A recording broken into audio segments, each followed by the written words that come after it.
ইনসাফ করো। আজকে তো মানুষের নারী দেখো, মোবাইলের নর্তকী দেখো, রাস্তার নারী দেখো। যদি কোনোদিন দেখো যে তোমার বিবাহিত স্ত্রী 2 নম্বর, চরিত্রহীন, সেদিন বুঝবা কষ্ট কাকে বলে। কসম খোদা, আর জাহান্নামের আগুনে জ্বলতে হবে না। অসৎ স্ত্রী তোমার ঘরে তোমার জীবন আগুন ধরায় দিবে, জাহান্নামের আগুন জ্বালায় দিবে। এজন্য কোরআন শরীফ আছে, ওয়াকিনা আযাবান নার, হে আল্লাহ আমাকে জাহান্নামের আগুন থেকে বাঁচান। এই আয়াতের হযরত আলী একটা তাফসীর এটাও করছেন, আল মারআতুস সু, এই জাহান্নামের আযাব থেকে বাঁচান বলে উনি বলছেন এটার একটা ব্যাখ্যা এটা যে হে আল্লাহ আমাকে অসৎ নারী থেকে বাঁচান। অসৎ নারী জাহান্নাম, চরিত্রহীন নারী জাহান্নাম, ওই আগুনের টুকরা। সেদিন কষ্ট পাইবা, দুকে দুকে মরে যাবা। আমি বলে গেলাম। এই জন্য দয়া করে আমরা প্রত্যেকে ইনশাআল্লাহ ঈমান আমলের হেফাজত করব। এমনি তো জানা শরীয়তের অনেক কথা অনেকেই জানে, সকলেই জানে। এই জানাগুলোকে মালুমাত বলা হয়, মানে এমনি জানে আর কি।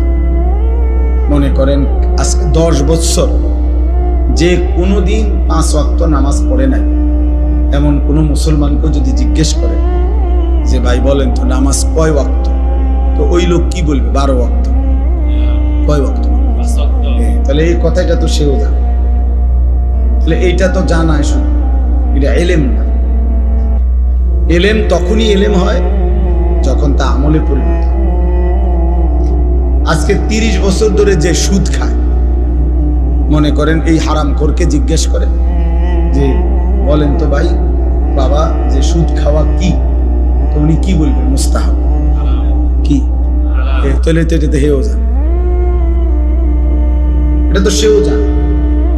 তাহলে এই জানাটুকু তো যথেষ্ট না। এটা এলেম না, এটা মালুমাত, মানে এমনি জানে আর কি, অর্জিত জ্ঞান। কিন্তু এলেম তখনই এলেম হয় যখন তা আমলে পরিণত হয়। এই জন্য আল্লাহর কথা শোনা তখনই সার্থক হয় যখন তার থেকে 2 জিনিস অর্জন হয়, হয় উপদেশ গ্রহণ করা, নয় আল্লাহকে ভয় করা। এতটুকু যদি না হয় কোনো রকম, তাহলে ফায়দা হবে। মাহফিল 13তম না 1300তম হইলে কি আয়োজন আজকের এই সমান না, আরো 10টা প্যান্ডেলের সমান, কিন্তু সবাই সবার মতোই রয়ে গেলাম। তাইলে দোস্ত তেমন তো কোনো অর্জন হলো।